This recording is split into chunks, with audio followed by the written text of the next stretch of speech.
Finger gap வாங்கிடுவா. Finger வாங்கி தெரியாமா நீங்க?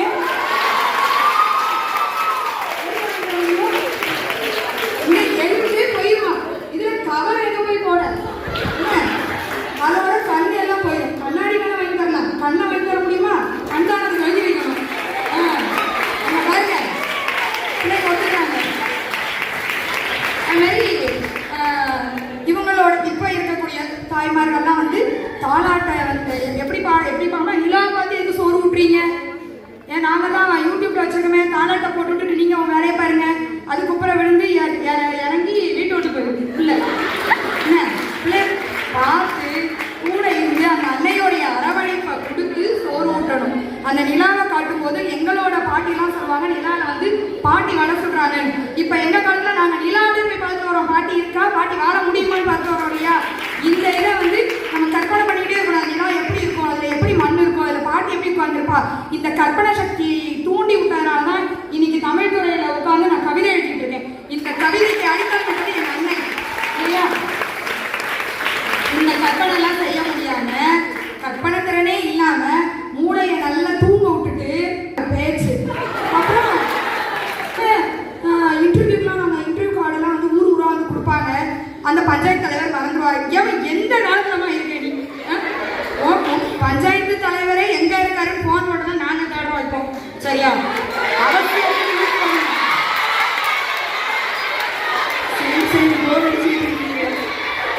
இருக்கமா தலைப்பதான் நான் சொல்றேன். அலைபேசியிலே வாழ்றதுதான் அவசியம் இல்லை நாங்க சொல்றோம். அவசரத்துக்கு யூஸ் பண்ணிக்கணும். ஆபத்து வர்ற வரைக்கும் நம்ம வந்து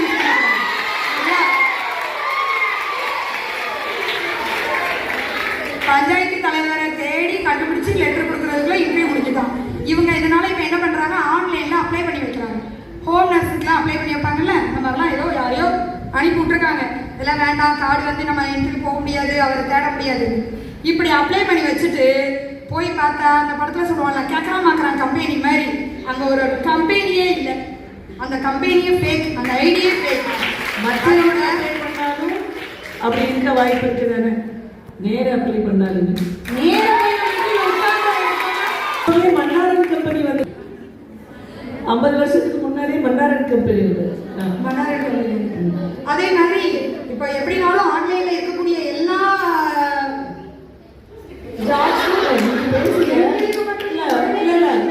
முடிஞ்சதுக்கு அப்புறம் இந்த பட்டிமன்றம் முடிஞ்சதுக்கு அப்புறம் நீங்க தனியா ரொம்ப நேரம் பேசுறது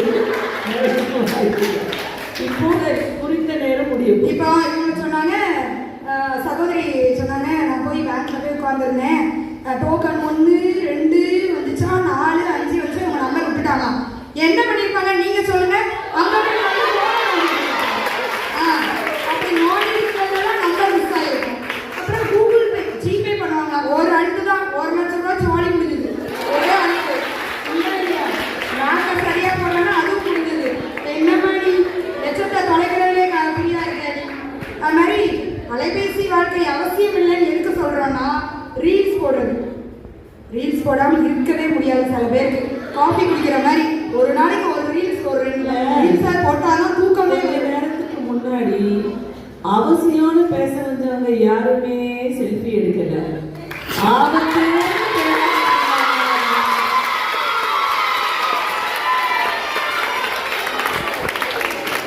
ரீல்ஸ் போடுறது, இன்ஸ்டால முழு நேரம் உட்கார்ந்துருக்குது.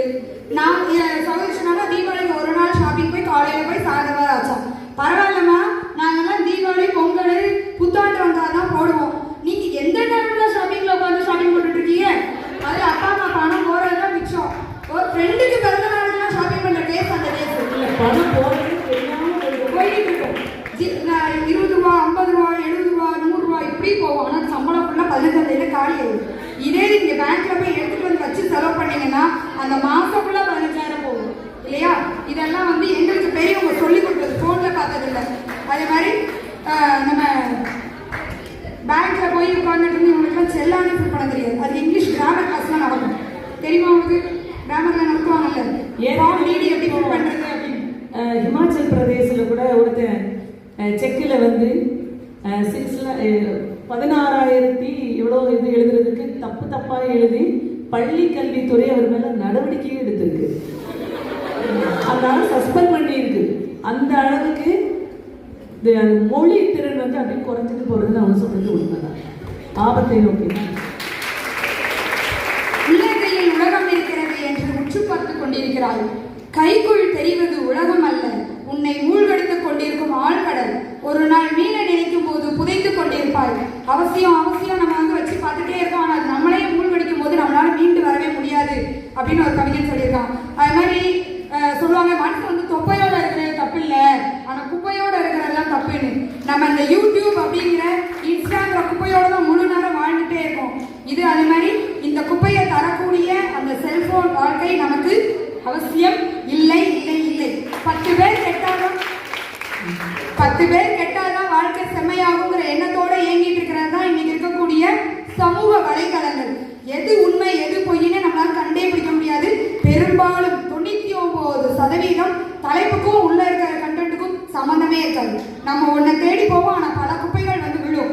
இத்தகைய குப்பையிலிருந்து நீங்க தப்பிச்சு கொள்ளணும்னா செல்போன் வாழ்க்கை அவசியம் இல்லை அப்படின்னு நீங்க ஒதுக்குனாதான் முடியும். காலையில எந்திரிச்ச உடனே பாரதியார் சொல்லியிருப்பாரு, காலை முழுவதும் படிப்பு அப்படின்னு சொல்லியிருப்பாரு.